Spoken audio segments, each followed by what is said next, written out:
Uyu mugabo ubona niwe mugabo wa mbere ufite igitsina kinini ku isi. Amazina ye bamwita Roberto Esverera Cabelera, akomoka mu gihugu cya Mexique. Muri 2015 uyu mugabo yiyemereje yuko yari afite igitsina kingana na santimetero 48, bityo kikaba kitaratuma agacira kandi kazakora, ari niyo mpamvu yasabaga leta yuko yashyirwa ku rutonde rw'abafite ubumuga. Ariko se hari byinshi bisa nk'ibicanganye biri kuri iyi si dutuye.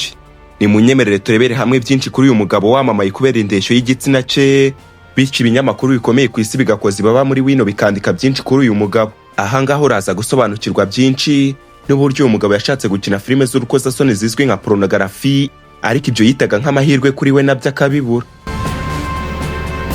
Inkuru yacu reka tuyihere mu mwaka wa 2015. Robert yemezaga yuko igitsina cye cyari gifite santimetero 48, bityo kikaba kitaratuma agira kandi kazakora, ari niyo mpamvu yasabaga leta yuko yashyirwa ku rutonde rw'abafite ubumuga. Yagize ati, reba aho kigera hasi munsi y'amavi, nta kintu na kimwe nshobora gukora, mfite ubumuga, niyo mpamvu nsaba leta kunshyira mu mubare w'abagomba guhabwa ubufasha. Nubwo uyu mugabo yarabangamiwe n'ingano y'igitsina cye, yifuzaga yuko nawe yazandikwa mu gitabo cy'abaciye uduhigo ku isi.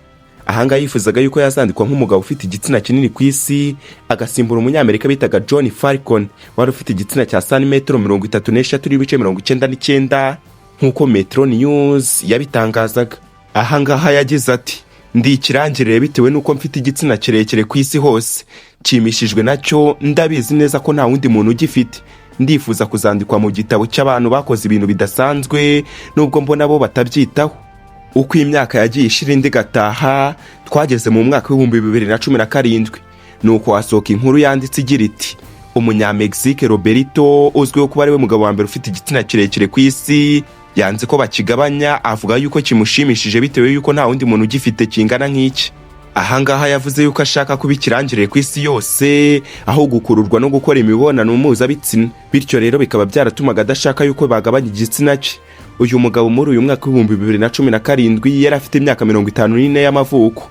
Iki gihe uyu mugabo yari afite igitsina kireshya na santimetero 48, ni ukuvuga hafi 1/2 cya metero. Bivuze yuko iyo yabaga ahagaze igitsina cye cyakoraga ku mavi.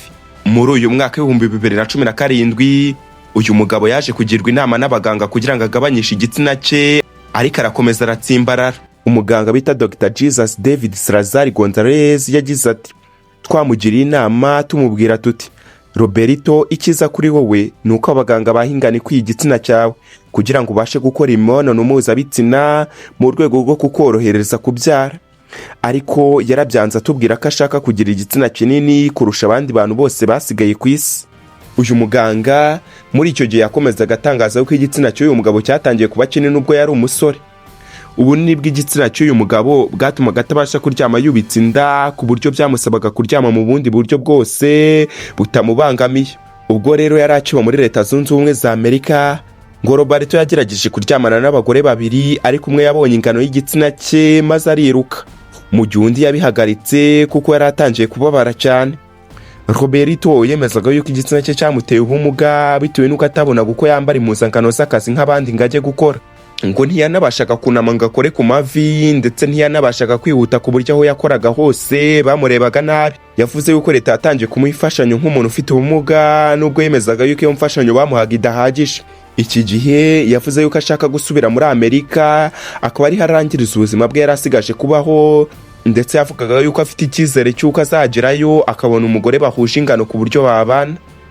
Muri 2017 uyu mugabo yavuze yuko yategereje ko ibigo bitegura amafilime y'ubusambanyi byamusezeranyije yuko bizamuhamagara ngo bimuhakaze, ariko amaso yaheze mu kirere. Birumvikana neza yuko uyu mugabo yashakaga gukina filime z'urukozasoni zizwi ku izina rya pornography.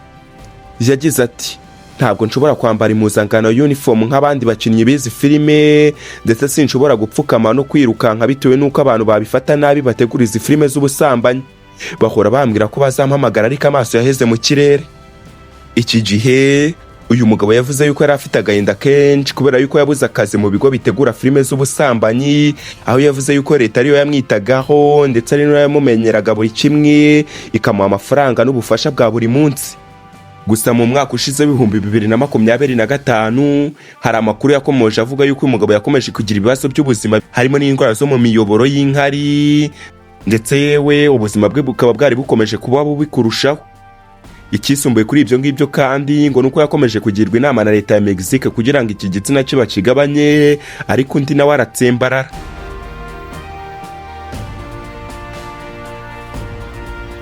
None se wowe ubyumva ute ku mugabo nk'uyu nguyu wamenyekanye ku bw'uburebure bw'igitsina cye? Binyuze aho hasi muri comment. Reka mbashimire mwese, Dive Corentin nje niko nitwa.